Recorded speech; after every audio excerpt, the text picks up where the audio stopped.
Let's find a fucking mirror. Okay, this looks like a good place as any. Hello YouTube, it's your handyman Dino. How's everybody this morning? So today we have a toto, a T-O-T-O, a toto. And you're not going to canvas with Doris, but it's a toto toilet. It's a toto, a 1.6. It's a two-piece. As you can see, the bowl and the tank are separate pieces. And it has the big old flapper in it, which you can get these toto replacement flappers from Toto, but also available at the home centers are these Corky 3-inch universals, which fit the Kohlers and the Corkies and the American Standards and the Aquasource and the Crane and the Elgin and the Fergusons and the Gerbers and the Jacuzzis and the Mansfields and the Pegasuses, and it's for the 3-inch. It's for the 3-inch flush valve. Not if I could show you. Oh, what is that? 1.6 gallon per flush. Toto, two-piece, okay, separate tank, but it has a regular coast flapper. So, just showing you that your Toto could indeed, if you came up in the search looking, it could have a flapper, which basically little flappers like this, okay, wouldn't work at all, but it's for these ones. And this one, inside the package, you can see there's a plastic ring around it, a white plastic ring, with 3 holes. You can twist that ring to close up these holes. And the general idea is to match the hole size on the old one, so that, because it traps the air when it flushes, and that's how fast it closes, and that's the whole purpose of that ring, is to adjust the open time, which how much water gets flushed.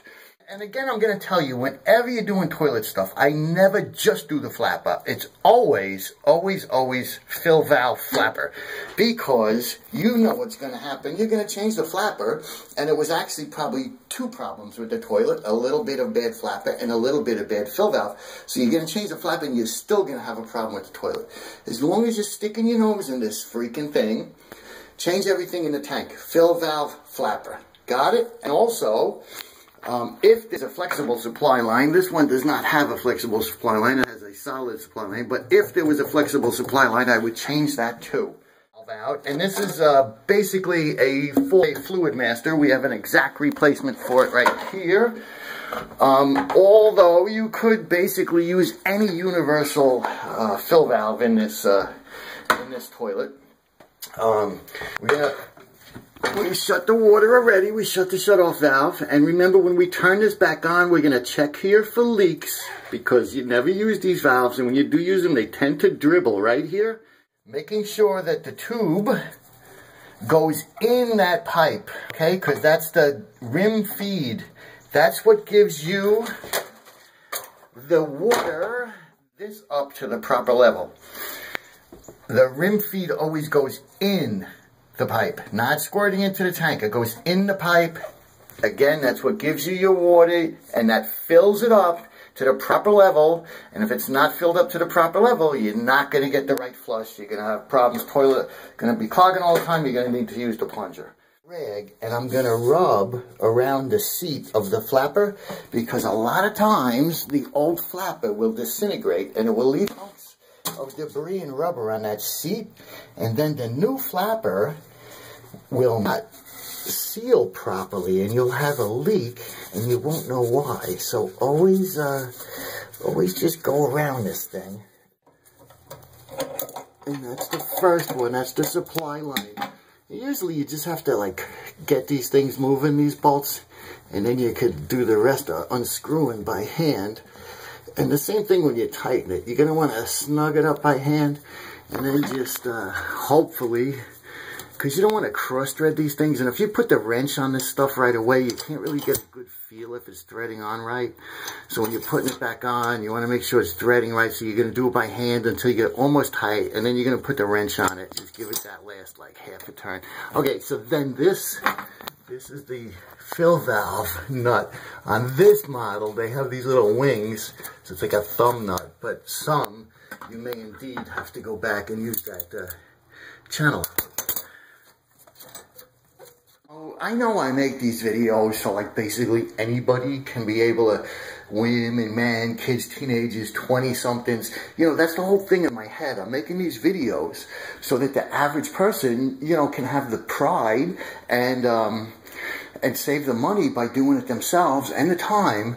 And then you get these idiots where I think I'm like explaining every little detail and really giving you guys good advice on doing this stuff, and you get like a fucktard, you know, like that, and he blames me, you know, duh. I mean, it's full of water and you're taking the big thing out of the bottom. What do you know? Oh, come on. So look, if anything like that happens to you guys, don't inbox me. Go kick your cat or something. I'm not the bottom of the pecking order. This is that bottom gasket, and you got to separate this inner thing out of it. Okay, you pull that out. We're not going to use that today, but we are going to put this bigger gasket. We're going to slip it right on there. Okay, we're going to lift this collar up, like I told you. We're going to lift that collar up. We're going to stretch this out. I'm trying to do it so you guys can see it. Okay, we're going to stretch that out. Okay, so it's the same way. Then we're going to lock that collar, okay? And then we're going to stick it in the tank. If you got like bad water where there's a lot of sand or something, you got like well water, you would want to like clean this with a rag here because we want a good seal. So we're going to stick this in and we're going to orient it so that as this goes through its motions of the flow going up and down, and also the hose, there's a little hose up here that should point towards the overflow. We want to make sure there's no interference with anything depending on your particular toilet. But we're going to put that in there, then put that bolt back on the bottom and make it nice. And again, we're going to make it hand tight and then like a half. But actually the easy way, and I'm going to show you, is probably, the easy way. Put this hose on first, this rim feed hose first. Okay.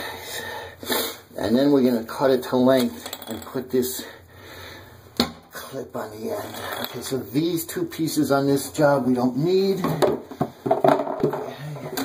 Side, here's our big bolt for the bottom. So I'm putting this in and I'm orienting it so there's no interference.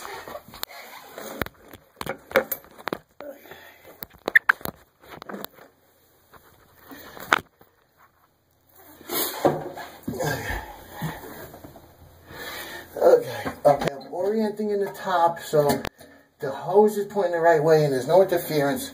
I'm taking this, I'm going to stick it in between, okay? So you see what I did? I picked it up a little, I stick it, and then I drop it down. Because the whole point is we're going to try to use this solid metal supply line, especially in this house because it's brass colored, and those flexible ones, I think you can get them in brass, but you're going to have to order it on the internet. Nobody's going to stock it in brass.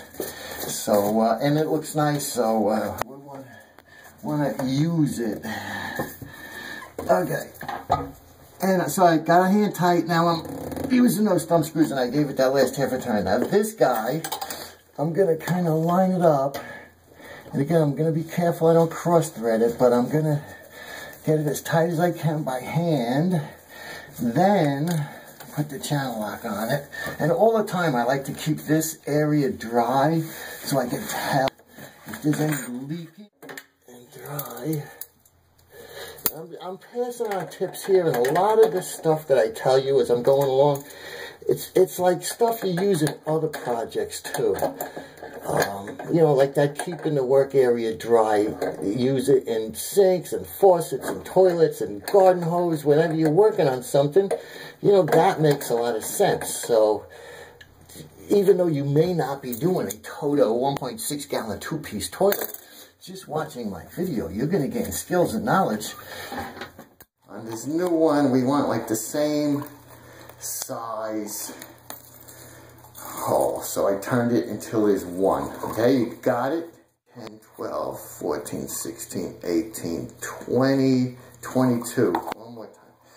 2, 4, 6, 8, 10, 12, 14, 16, 18, 22. Okie dokie.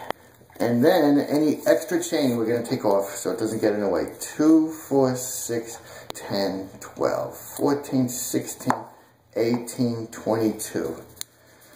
And put the clip. Okay. See, that's a nice tip I'm showing you guys. Okay, 2, 4, and double checking too. That's another tip you're getting. Double checking is important. 2, 4, 6, 8, 10, 12, 14, 16, 18, 20. Wait a second. And not just double checking this. I mean like double checking everything in life. That's why I'm saying you gain life skills by watching the Handyman Zone. So don't fucking just ignore me, you know? 2, 4, 6, 8. Leave like 1 or 2 extras just in case I need an adjustment. So you see that? I took the extra off, but I left 1. All right, let's go put this flapper in. Okay. Okay, now we're going to grab this chain, and we're just going to check that it's got good operation, and then we're going to clip it to the first hole on the flush handle arm. You think I could? Which you're just going to eyeball again and say, okay, the water's going to shoot out of there, so it goes that way, not that way, so it goes that way, and stick it on all the way, and then stick it, and I kind of like spread it with my thumb. I spread the, all right, I kind of spread it just to get it started, and then push it down there. Okay, now it's time to turn the supply on and check for problems. Okay, and what we're looking for at this point is any water pouring out of the bottom of the toilet. We're looking at nothing squirting around here.